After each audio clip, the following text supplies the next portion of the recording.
আসসালামু আলাইকুম রহমতুল্লাহ।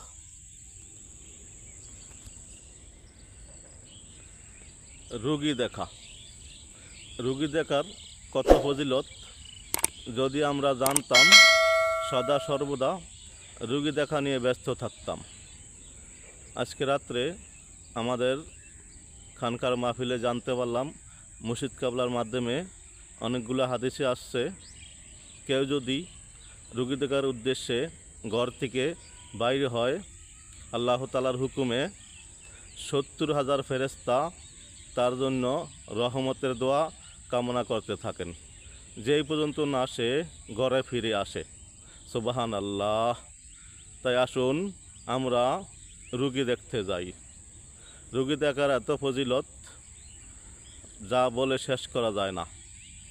প্রতি কদমে কদমে নেকি।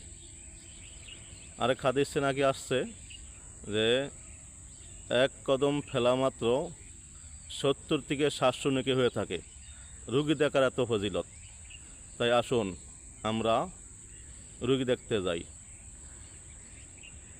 বিশিষ্ট এক বুজুর্গানে দিন মাদানে চ্যানেলের প্রতিষ্ঠাতা